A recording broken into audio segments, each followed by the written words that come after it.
Hi. Hi. Get some more gas if you need it, but pull them close. Be loving the mic. Thanks for being here, guys. My mic is not working. Oh, man. What? Yours is fine for everybody else. Yeah. Mine doesn't really matter, but... Yes, it does. You're moderating. It works. Here we go. Hello. Hello. So, how do we normally start this out, Chris? Hello, everybody. I'm Chris Pope. I'm going to be moderating this Sing a panel. lot. I'll just be singing. That's right. So, welcome. This is Steve Downs. How you doing?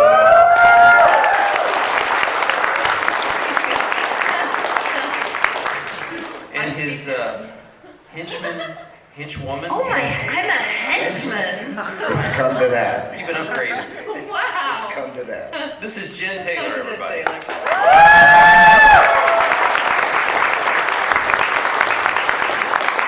thought I was a sidekick, but I like henchman better. After Halo 5, you're a hit. Wow. Spoiler. I thought you were dead. You know what? Yeah, see, you Don't know, rub it in. somebody, I feel like the last convention we were at, somebody was upset because they hadn't played Halo 4 yet. And so we're like, how do we talk about it? Halo 5, right? Like, what do we do? Wait, I haven't heard about the flood coming. Yeah. Flood, what's that? Build a boat. I'm like 3 missions in on one. Master Chief can dual. What?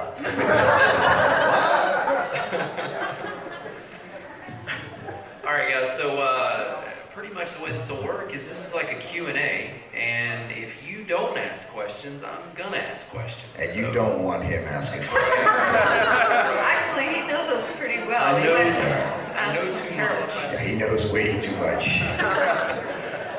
So I'm thinking we're a small enough group. Maybe you guys can raise your hands and talk loud. We have a mic for the question. 343, Bungie, and I guess Monolith. I think Cortana Monolith. Who parties the hardest? Ha! Out of 343, Bungie, and Monolith, who parties the hardest? I would say 343. From my experience. Well, you were in Chicago for the first 3 Halos, so you didn't actually get True to like that, that's hang right. out with them. Yeah. And for Halo 4, we went to Yeah. Comic-Con, All right. and we partied a lot at Comic-Con. The amount of tequila consumption was something There were some that I've tequila drinkers, never yeah. quite seen before. It was That's a good amazing. question. I don't know. Normally, we are professionals. We are working. We're not just partying all the time. That may be a surprise to some of you. Yeah, I don't know. I'm going to plead the fifth on that one. That's a funny question. Yeah. Drinks of choice for set parties. Drinks of choice for said parties? For 3, 4, our drinks of choice. Yeah. Bourbon in the winter, gin and tonics in the summer. Personally, if that helps you. If you're thinking of Yeah, are you buying us a drink? Yeah, if you're thinking of a Where are we Christmas going? gift. Yeah, we're all going out. We're Yeah. If you want to come out with us, we'll do that after this. Oh, yeah, all right. I'll drink some. I like wine, but I also am a fan of whiskey. Yeah. Favorite brand? Fireball. My favorite brand? I don't know that I'm not that sophisticated. I just like my brown liquor. I don't know. My favorite brand is whatever you're buying. Yes, they might. We'll take that. All right. I love that we're starting this off talking about alcohol. Parties, drinks. Yay! This is an interesting panel. Yeah. Yeah, we're going downhill. I can see that.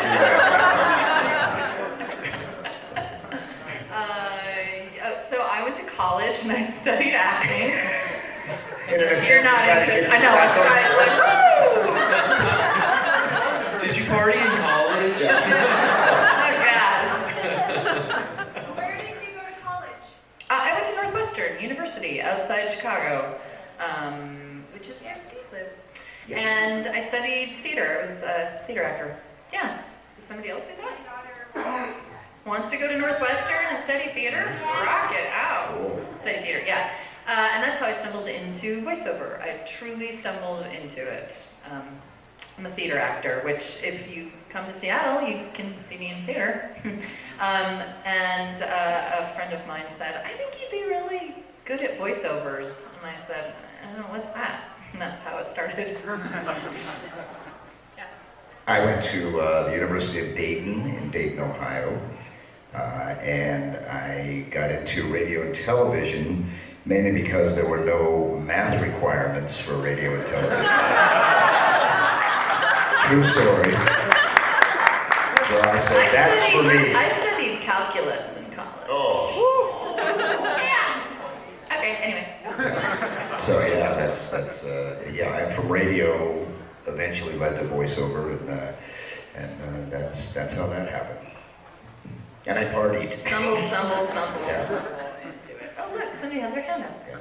Yeah, when you were working on the original Halo, what was the best part of it, and how did you two get to work together on it? Was it just the voices got sent, or did you actually get to sit down and talk and do voices together? The very first Halo. The very first one. The very first, well, we didn't meet each other until right before Halo 4. Yeah. Yeah. He recorded his stuff in Chicago. I recorded mine in Seattle. I think I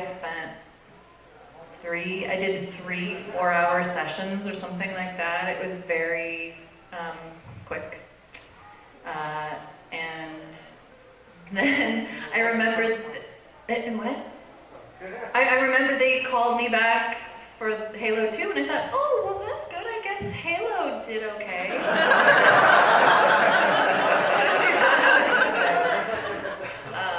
But what was the best thing about it? Was that your question? Yes. Like your favorite part about, getting to develop Cortana and choose these characters, putting your own style into and stuff like that. What would be your favorite part of that? Well, I mean, for me, I had never done anything like that before. I had never done a voice for a video game. So my primary voiceover work was in commercial voiceover. And so I'd never done anything like this, and it was, wow, this is fun. You got to, sort of work a muscle that I never really worked before professionally. And I just had fun doing it. It was, it was kind of almost free form. It was just, wow, this is cool, and you get to pretend and all that kind of thing. And you're never really thinking beyond that. And when Halo 2 came around, I was like, what? Really? They're doing another one? And so the whole process was just a lot of fun to do, because I'd never done anything like that before. Not really thinking it was going to really lead to anything else. It was just a couple, 3 days work, and boy, wasn't that fun. It was kind of like that. I mean, it wasn't until many months after Halo came out that I even knew it was a success, because I didn't play video games, so I wasn't in the world of video games, and ran into a friend of mine. I was staying at a friend of mine's house down in Florida, and his kids were playing Halo, and I said, I think I voiced a character in that game. I mean, this is the honest to God truth. I forgot the character's name. Because it had been months, and it was like any other job, and then sort of in the world of voiceover, you just move from job to job. And they said, "Who was your character?" And I said, "I don't really remember his name, but I think he was kind of the main guy." And they said, "Master Chief." And yeah, it was Master Chief. So 15 minutes later, there's 35 kids out front, all carrying their Xboxes and a copy of the game. And I was like, what are you people doing? And I remember going down, shortly thereafter, going down to a GameStop and seeing a life-size cutout of Master Chief in the window, and realizing that, well, what do we have here? But that's really how it, the whole thing sort of developed for me personally. I had a lot of fun working on Cortana, and I think that in the beginning, especially, I think that I'm a very silly person, and I think that sort of came along with the character. Like she's a little smartass, and I think, especially in the beginning, and that was me. I think just being a smartass.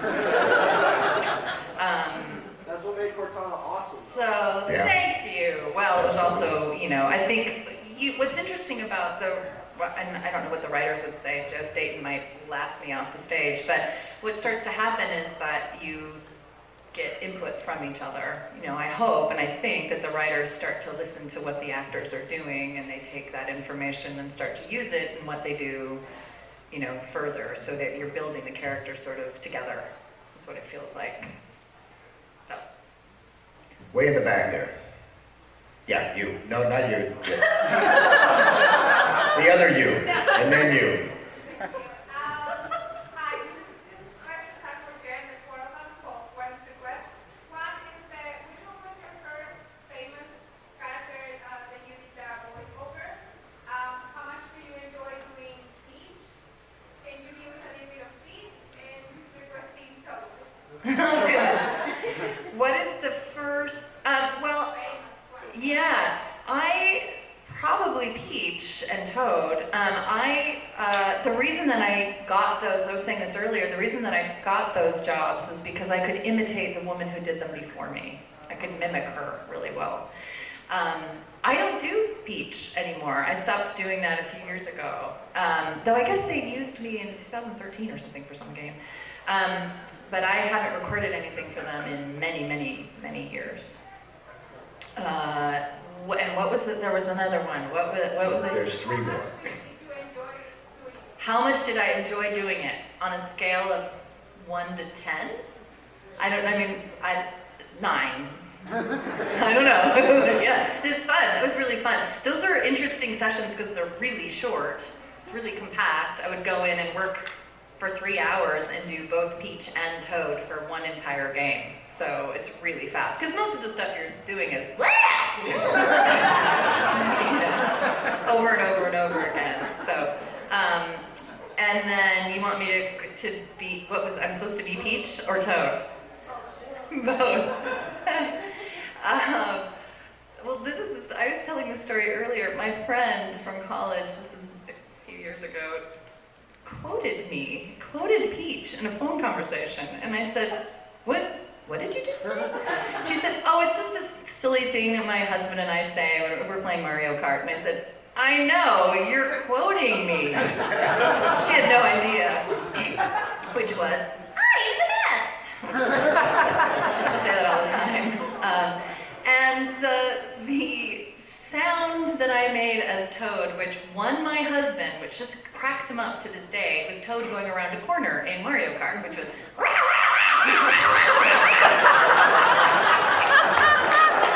why he married me.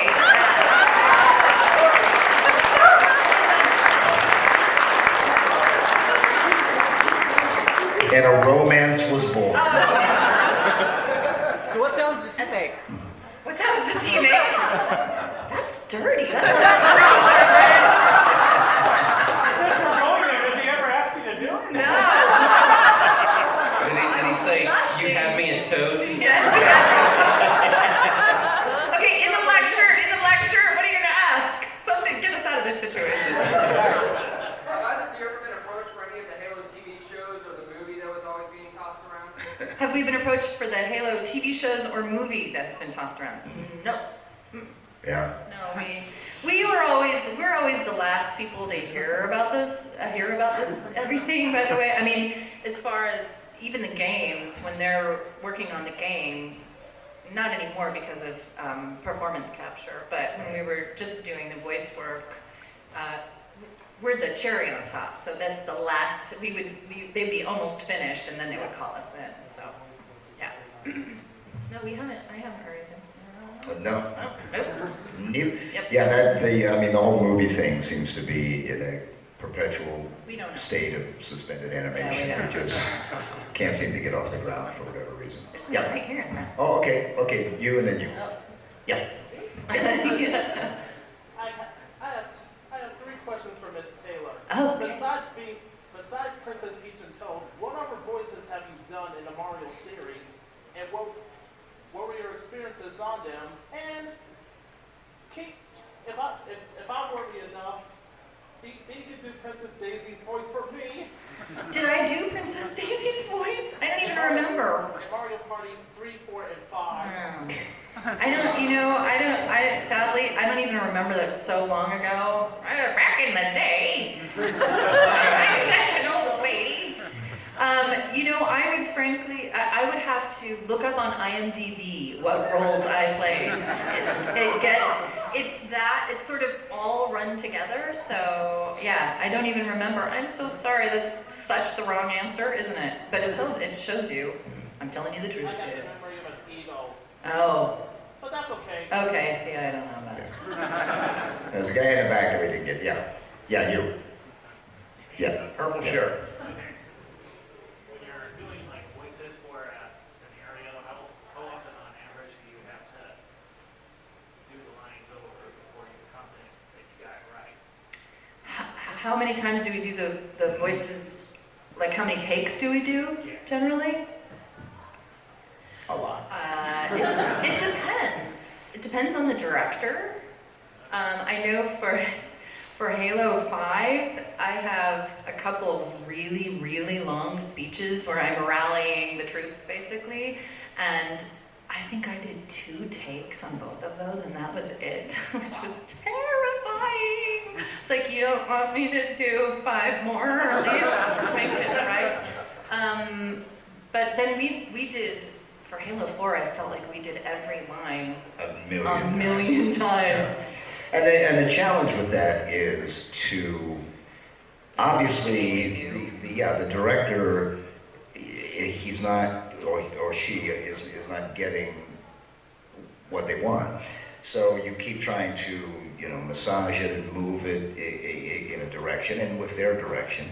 And the challenge is after you've done, a line, 15, 20 times to stay, for me anyway, to sort of stay in the moment and stay there and continue to, move it in some other direction and yet sound honest. And that, sometimes that can be a challenge if you've done, I need a weapon 25 times, and yet, they still want to, it's the 26th time that ends up being the take. You start Oftentimes, to sound less like a human. yeah. Yeah, you're thinking too much about the words you're saying and not the feeling that you're conveying. But the funny thing is, oftentimes you'll do a line 25, 26 times, and they'll take the first one. It's always the first Yeah, line. they'll go back and say, no, we had it on the first line. Hey, Steve, will you say, I need a weapon for everybody? I need a weapon. That was take 1. 5 more times.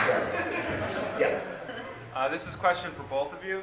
What was your favorite Halo title to actually go over and do the voiceover for, and why? Well, Halo 4, because we got to expand the character. Certainly Master Chief's role was expanded emotionally, and I think Cortana's was too, and also the way the two interacted together. Is she making fun of me? No, we're talking about Tell me if she does. I have lousy peripheral vision. If she starts making fun of me, give me a high sign. But we just, it was a lot of fun to do that. Plus, I got to say more words. Master Chief didn't say a lot of words. Yeah, he was a man of very few words. We would joke that it's like, blah, blah, Cortana, blah, blah, Yeah. blah, blah, blah, blah. Yeah, Cortana. Blah, blah, blah, blah, blah, blah. Okay. Yeah. That was, On it. that was kind of it. Halo 4 was really fun as well because we got to be in the same room Yes. working together. So they had that took us quite a while as well. We Yeah. did those scenes a lot. Yeah, that was the longest I've ever worked on a game. Halo 5 was fairly long, but yeah, Halo 4 was definitely the Yeah, longest I had I've a ever. little less to do in Halo 5. So. And yeah, and Jen and I, we had met, literally physically met, maybe Right a before year. a panel. Yeah. Hi, I'm Jen. Yeah, I mean, like this. And then they had us work actually in the same room, which is not only was unusual for us, but it's sort of unusual in gaming voiceover for games anyway. Most of the time, the actors are working alone. But they had us work together, which helped certainly my performance tremendously to be able to be with Jen and be able to interact and bounce off each other and that kind of thing. And yeah, I mean, so that was a blast. Let me get there's somebody way over here in the corner, and then we'll get back. So throughout the Halo series, we're used to seeing Cortana and Chief having the same views. Did it differ working together, having the characters having different views on how things should be, or how did that change working together just with that? I don't think I know what the question is. You've been used to. How did the dynamic change between the two characters Mm. after Cortana started losing it and having different views separate from John? Right. How did that go and cross into your guys when you guys were Well, doing it's more fun. in the interaction? Yeah, it's more fun for us to have conflict. So it's, truly. So that, it was fun. It was fun. And it's also a bit of a, clearly, it's a bit of a lovey story-ish. Totally say that. But, and so it was sweet and heartwarming. Sounds like a Disney movie. And heartbreaking. And heartbreaking. Which I think is why they had us together, because it's just much. So you could cry in our tea together. Yeah, and be able to talk about it after a take,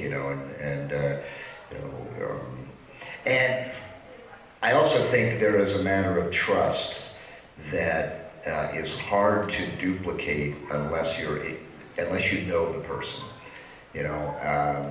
I felt that because Jen and I got to know each other off mic, that you can't help but have that come into the studio with you when you're recording, and the dialogue in Halo 4 lend itself to exploring that relationship. And to me, that's always been one of the fascinating parts about the Halo story is the relationship between Cortana and Master Chief. It's so many different things, it's so many different levels that to me that's part of the fascination of the story of Halo. So I think, frankly, we didn't have a connection beforehand because we'd never met, and so that was, it wasn't until that we sort of shifted because we met each other for the first time and we're working together, actually. Is that sort of your question? Did you kind of answer that?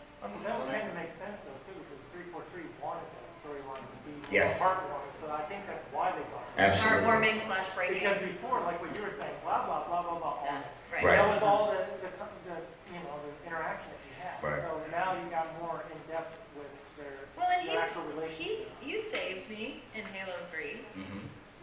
I did. I mean, yes, I did. Yeah. Yes, I saved her. Okay. Call on another person. I'm letting you do it. Huh? I'm letting you call on people. Oh, okay. Yeah. Yeah, talking about how you guys have had to be together for 4 is really great. Like, it comes out a lot in the game. You two are spectacular in that one. Thank you. I have a question for Jen. How different is it voicing Cortana and Dr. Halsey in the games? For me, it's very, very different. Physically, they're completely different in my mind, and I hold myself very differently when I'm playing the characters. They also are emotionally entirely separate from each other. So they're very, very different people to me. I know they have to sound alike, which was part of, similar, which was part of it. But I'm always looking for their differences. So it's a very different experience for me. I mean, I don't want to tell you all my tricks, but I do very different things when I'm playing them. And it's interesting doing the performance capture for both those characters. I have to be very, very aware of that. And I only did the performance capture for Cortana in Halo 5, and she didn't do too much physically, but just standing there, I tried to carry myself very differently, and they're coming from such different places, so it's a fun game for me, almost, if you will. Yeah. So. If it was possible in the gaming world, if you could insert Master Chief and Cortana into a different game, would you guys like to be in?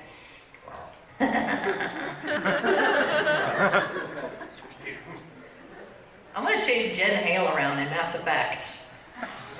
Really? Yes. Just because I like her. I'm gonna follow her around. So if I could put Master Chief in a different game, Grand Theft Auto.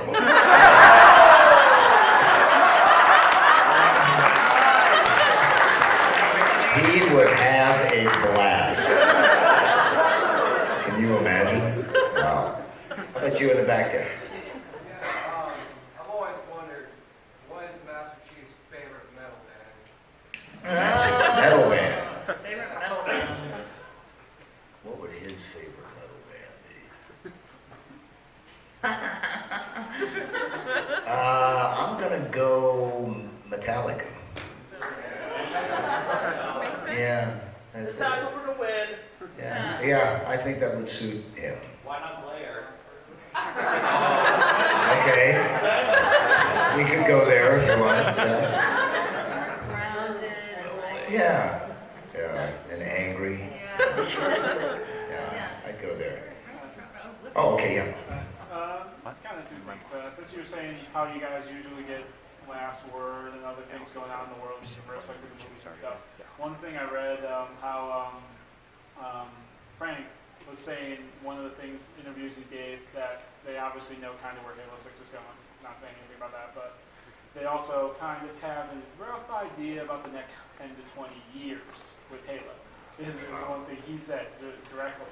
It's like not like anything specific, but when you hear stuff like that, if it's something this big that's become that big, and you're like, they're doing what?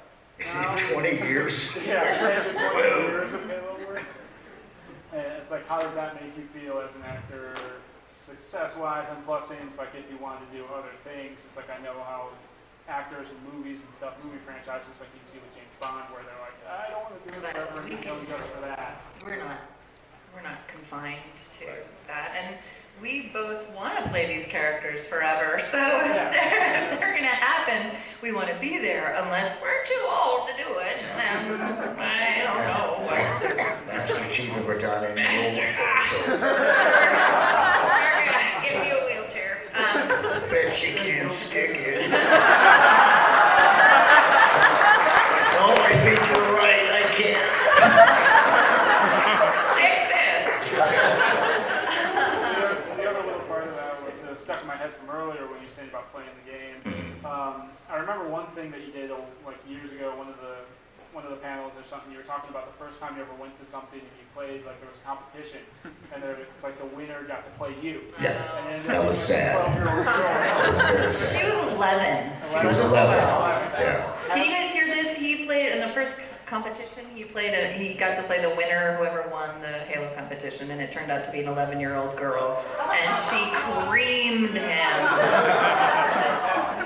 She enjoys telling that story way too much. I don't tell it very often. Did you You're the notice one that? who loves to tell them. I don't love to tell that story. She loves telling that story. I'm sorry, go ahead. Have you gotten any better? No. In seriousness, a lot of people ask that, and I made a vow. I tried to really learn how to play it after Halo 2. And I got myself an Xbox, and I got the game, and I was like, let's get a feel for this.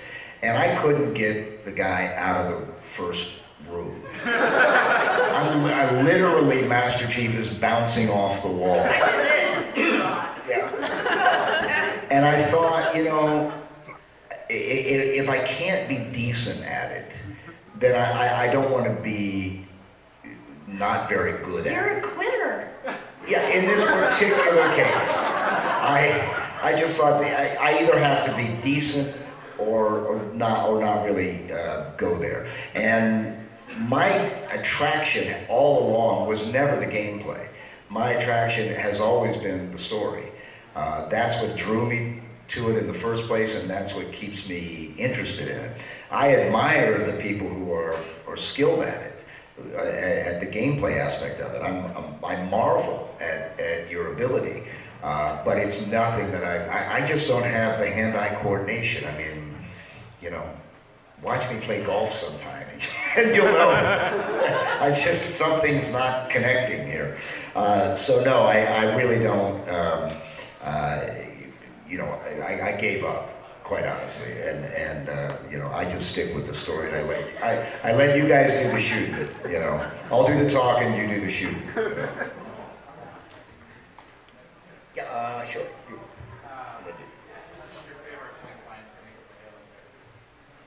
Which is our favorite line for each of the characters? Well, I've always thought that you guys determine that. I mean, you know, all the dialogue is fun to do for the most part. I mean, I can think of a few lines maybe that weren't that much fun, but only because I wasn't sure that I executed it properly. But it's interesting to see what surfaces, you know, like when we do these kinds of things, when we do conventions and stuff, the lines that you give us, that's what I find fascinating, the ones that stick with you. And, you know, I Need a Weapon is obviously one of them, and Finish the Fight was, you know, that was a big one. And, But what if you miss? huh? But what if you miss? I won't.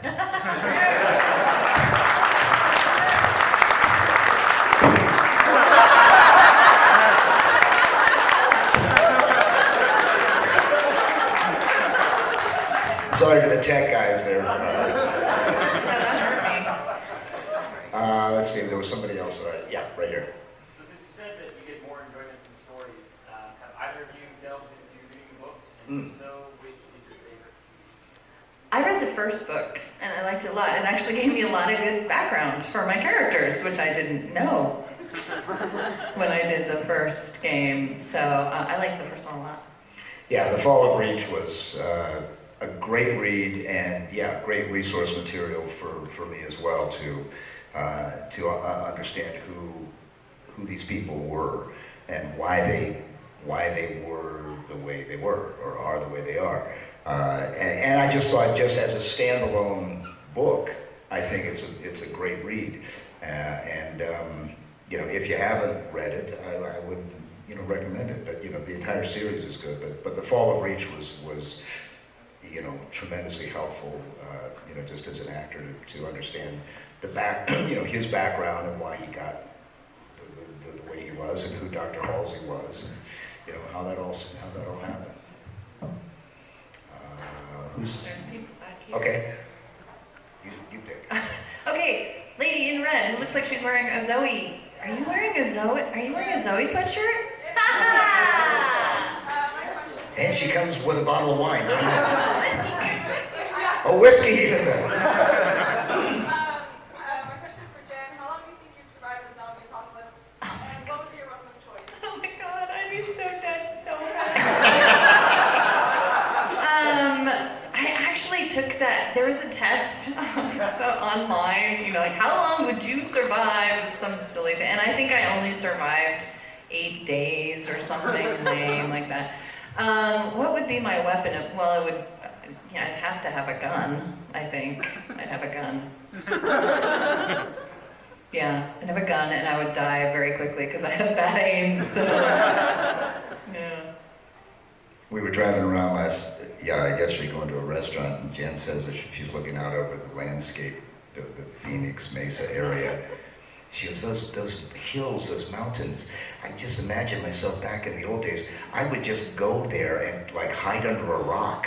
That's not what I said. I said, wow, look at those rock formations. They're so beautiful. And if I was back in cowboy time, that's what I said, not old days. I said cowboy time. If I was back in cowboy time, that's where I'd go for shade. I remember it a little differently, but anyway. Alright, so since you guys actually work with 343, what is your response to the backlash they often get? Like, usually like a lot of the fans are saying, oh my god, 343 is ruining the Halo franchise, and since you actually work with them, what do you think? Like, do you think they're doing the best for the Halo franchise? I do. I mean, you know, who knows what Bungie would have done if Bungie kept it. You know, here's the thing. Bungie was ready to move on. And so, you know, I mean, this is my opinion, you know, but you know, if people who, you know, carried this to the point where they carried it, and they were ready to move on to the next thing. And, you know, the people at 343, you know, picked up the ball at that point and said, okay, what are we going to do with this story? Where are we going to take this? And I thought they've done a great job. They're so committed and working so hard on Yeah, this. I really like Halo 5. I really don't think I get so... By the way, we don't hear the backlash, so we sort of don't know what you're talking about. La, la, la. I think they're doing it. Well, good. But yeah, but we've had a great time working with both of them. Yeah, and like Jen said, I think the thing that's impressed me the most with 343 is, you know, how truly they are true believers, and I'm not just talking about maintaining a successful franchise. You know, that's more Microsoft's thing. You know, the people at 343 are committed to this project on a soulful level. That's the impression that I get when we work with them. You know, with each game, is that there is a level of commitment there that inspires us to do our best work, because they have so much of their own heart and soul into it. It's like, how can you not give everything you have when you see so many people, and there's hundreds of people who are involved in the making of Halo. You know, when you see their commitment level, it inspires you to, you know, do your best work. Okay. Okay. Do you guys ever play your own games and critique your work? Do we ever play our own games and critique our work? Yeah. Well, since we're lame and can't actually play them, because stupid, we do both watch the cutscenes, and sure, I critique my work. I rip myself apart. I'm really good at that. I mean, there's always things you wish you could have done better. Yeah. Yeah, and no, I don't think I've ever watched anything I've ever done on Halo and wish that I couldn't have done it again. Yeah, it's just, that's just a curse of the business. Yeah. Is there another franchise or character that either of you would like to be involved with, in the gaming industry? I would like to be, I don't know about character, but I'd like to be in The Last of Us. Hello? Anyone hear that? Anyone make that happen?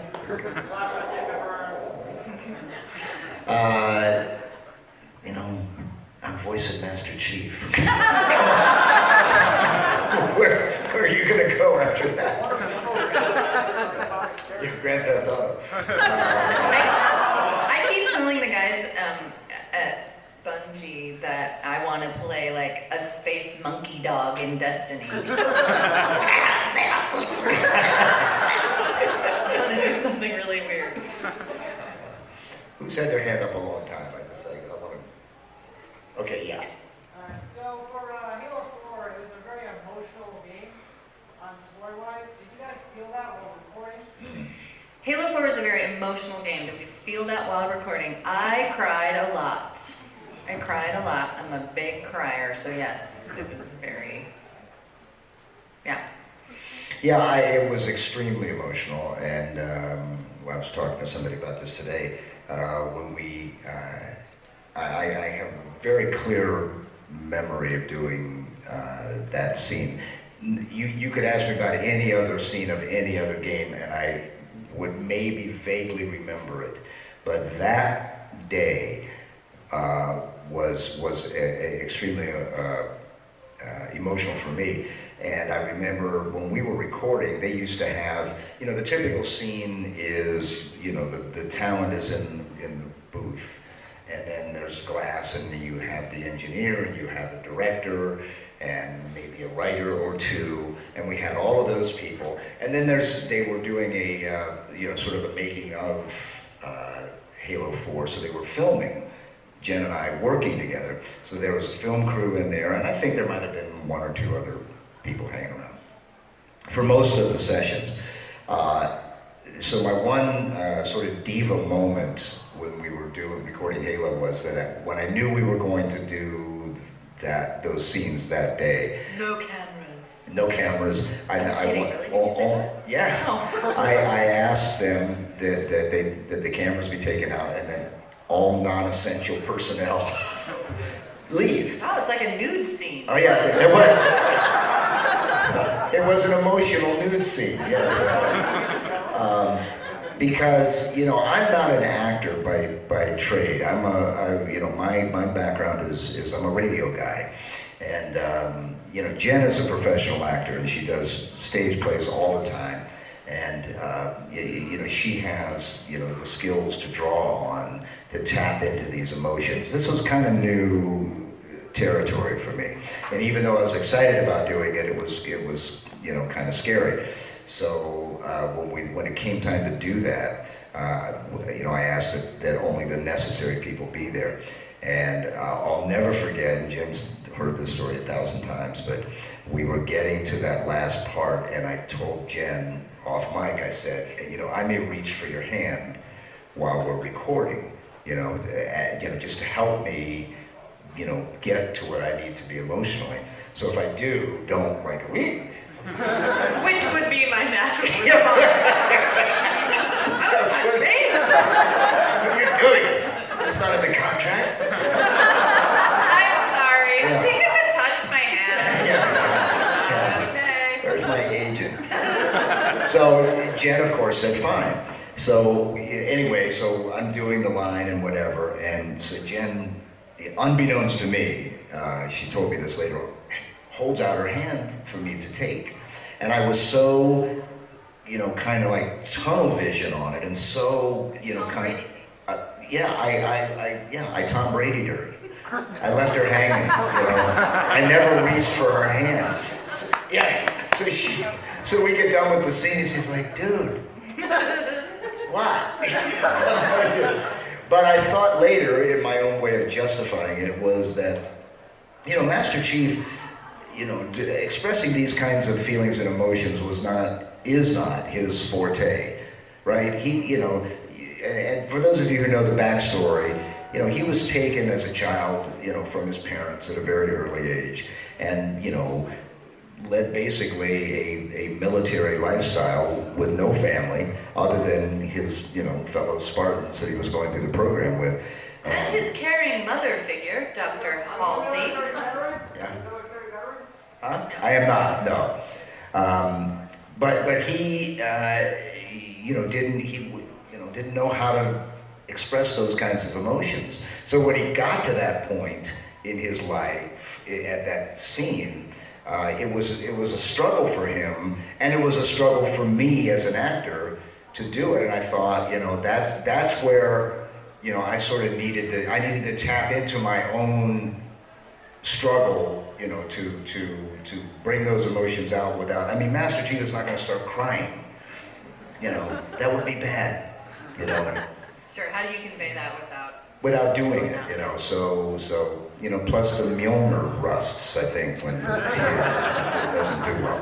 So, and the visor fogs up and he can't see. And it's no good for anybody. There's a guy holding his arm up. He must be. Well, I got two questions. Okay. First for Taylor, second for both of you. I like how you use my full name, Jen Taylor. The first one is with Halo 5 and personality shifting Cortana. How was that? To say the least. Sorry, he interrupted you. What was your question? How was it recording with her personality shift? And then the second question is, how do you feel about her characters as people? With Halo 5, how was it recording the shift that Cortana... Spoiler! Or was it easy, just as easy as doing Cortana? I'm sorry, what was the second part of the question? Was it difficult to change kind of her personality with recording? Those things are really fun for actors to do. I mean, it's really fun to get to go down different paths with characters and to justify why they would do that and try to maintain the integrity of the character while doing something completely different. So yes, it was a challenge. It was really fun though. And it didn't feel too weird to me. I thought I could see how this could happen to somebody, you know, a computer person. Person who's not really. So no, it wasn't too difficult. I wouldn't say it was easy, but it was fun. A fun challenge. And what was the second part of the question again? How do we feel about our characters as people? I have a really great time playing both Cortana and Halsey because they're so different from each other, or it feels like it to me. And so I feel like I really get to explore two very, very different people who would have very different reactions to things. And what do I think of them? Oh, Halsey is a cold, cold lady, isn't she? I actually really love playing Dr. Halsey, almost more than Cortana, frankly. Unless Cortana's gonna do something crazy and over the top, it's more fun to play Halsey, because I'm constantly deciding that I have manipulated everybody into doing what I want them to do, and so how have I done that? That's what I'm figuring all the time. Yeah. I love the chief. I love the guy. I think he's out of sight. I admire. Everybody has a crush on the chief. Well, I do too. I think he's. You know, I admire his. I think he's an honest character. I think he wants to do the right thing. He wants to do right by the UNSC. He wants to do right by his fellow soldiers. He wants to do right by Cortana. And you know, in life, you know, you can't always do that, and that's his struggle. But I wanted to spin off on the other question about Cortana's, you know, sort of personality changes. Wouldn't you agree that you know, Cortana doesn't know that she's changing, as you know, personality-wise, right? I mean, that's sort of the interesting thing, is that she thinks that like she's and she's the same AI she's always been. She's not, obviously, but I mean, that's what I got out of it. I think she feels a lot more power, clearly running through her veins. Yeah. So there's a sense of freedom in that. Yeah. We're just musing here. Yeah. How about this guy over back here? Yeah. Jen, would you ever like to play Princess Peach again? Would I ever like to Allow me to do that? play Princess Peach again?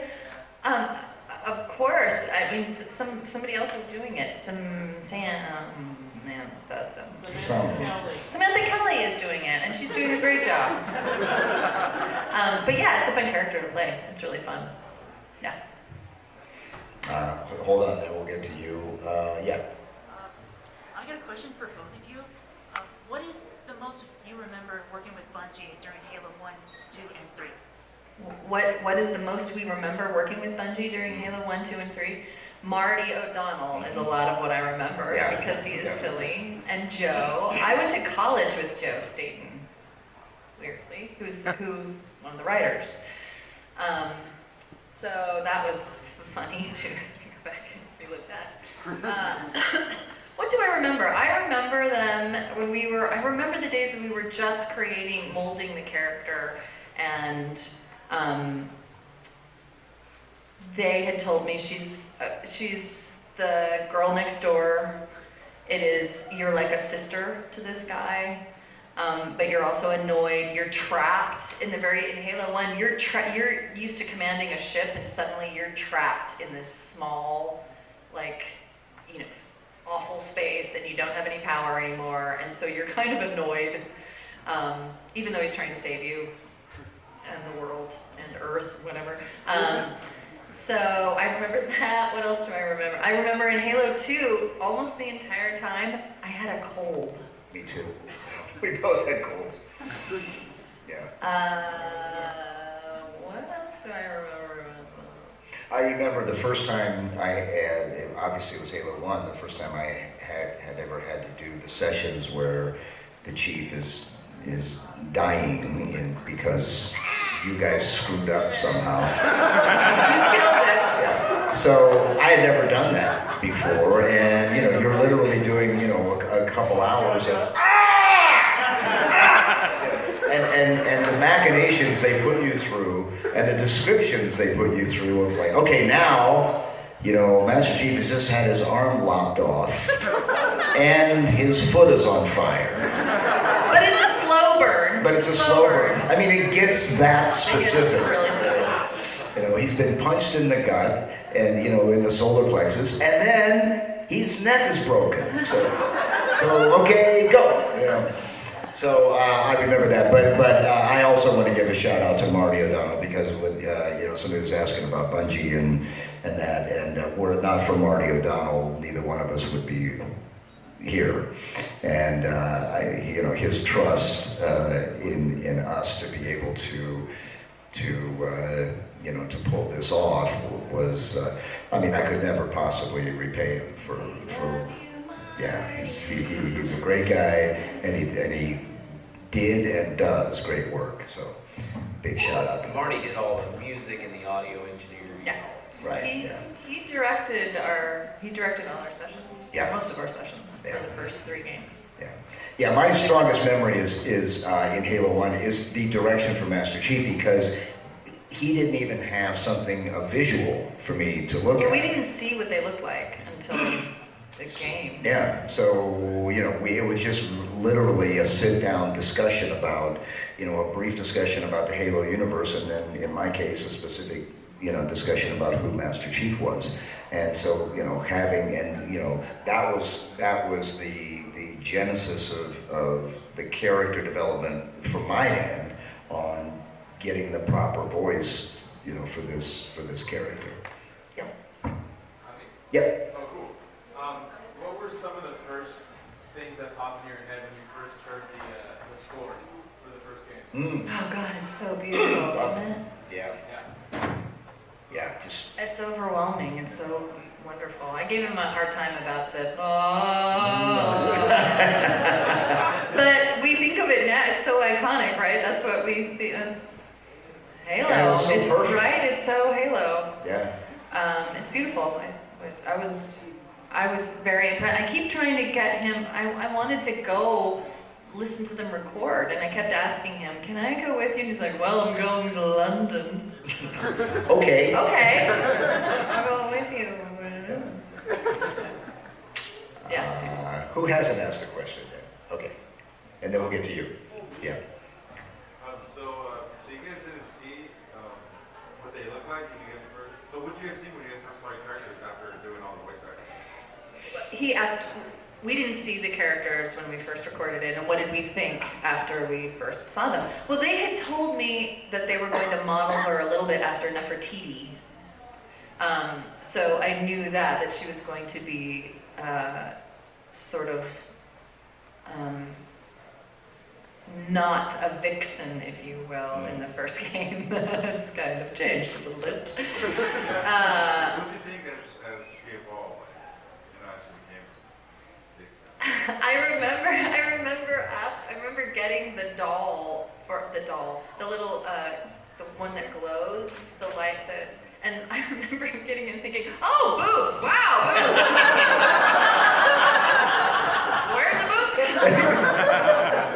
Boobs for days. Boobs for days.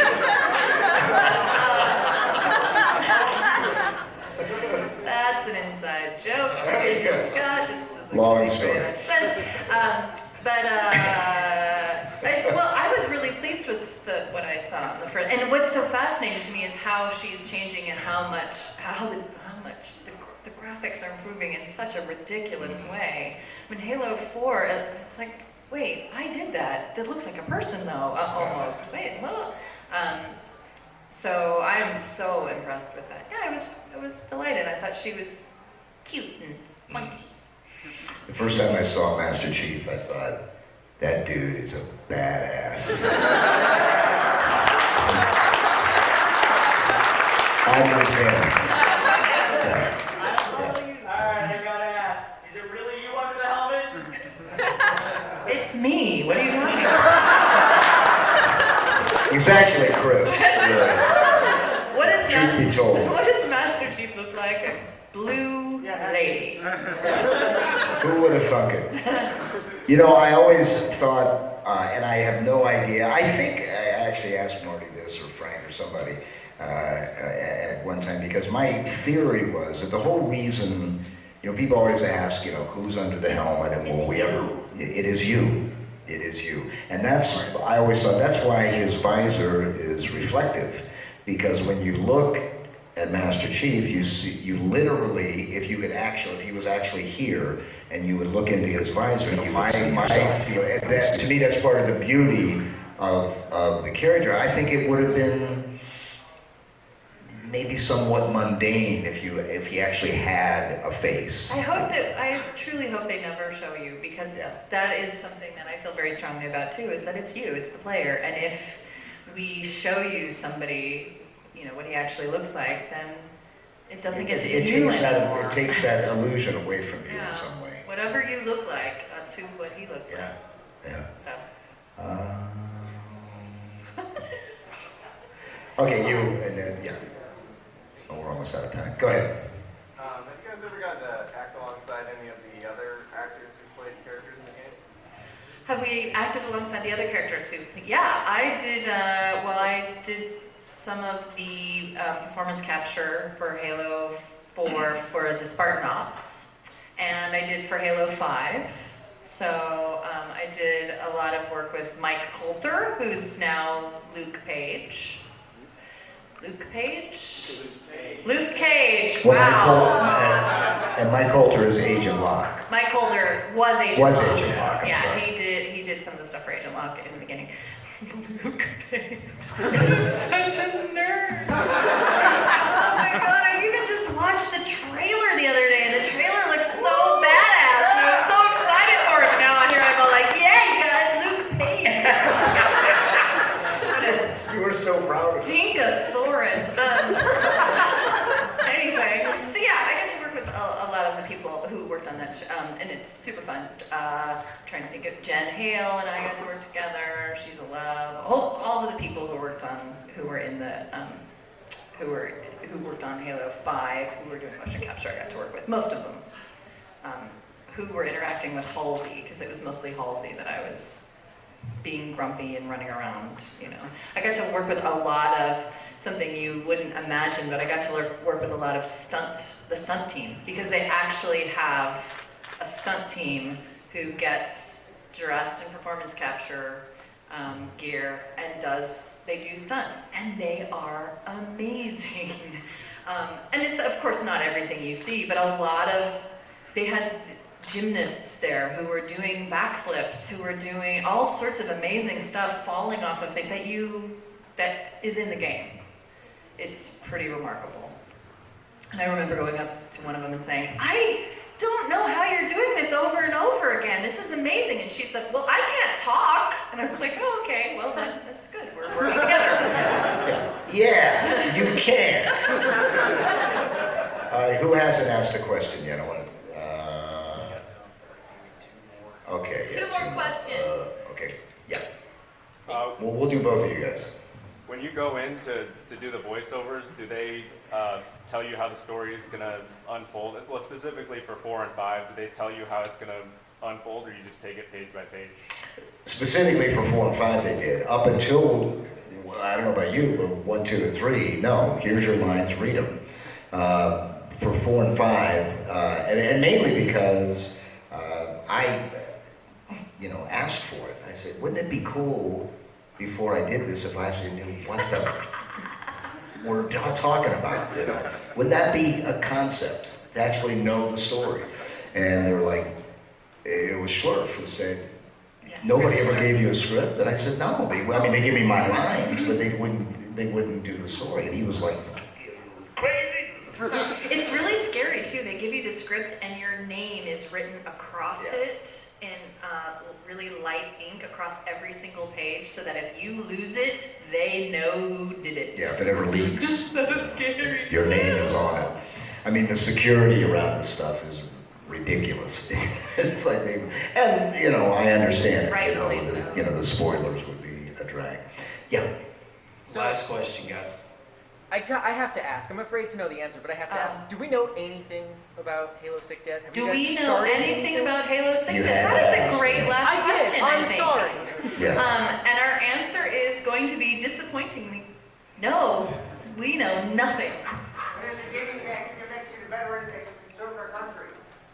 I'm sorry? What? What is the gaming industry giving back to veterans that serve That's a good question. Three-time veteran, three-time served over there, everybody's funny games and all this stuff. What is the gaming industry helping people? 2 out of every 100 veterans are committing suicide. Wow. That's a great... What is the it's not really a question, but I guess it is a question. It's a great question, and I don't have an answer to that. We are not the gaming industry. We are a couple of actors, who voice characters in the game. And I would like to think that there is some give back. I know with 343 is heavily involved in a number of charities. Most of them that I'm familiar with are children's charities that they do get involved with. They're very connected to the Make-A-Wish people, and Jen and I both have done things with kids in that program. But you're absolutely right. If they're not, they should be. So that's something we can take back to them. The Wounded Warriors Project, there's quite a few video gaming companies involved in that. You can go out there and Google it. But yeah, the Wounded Warrior Project is a big one that they're trying to help. I'm sorry we couldn't get to everybody, but I guess we have to. And thank you guys so much for coming. Yes. And thank you for supporting Halo.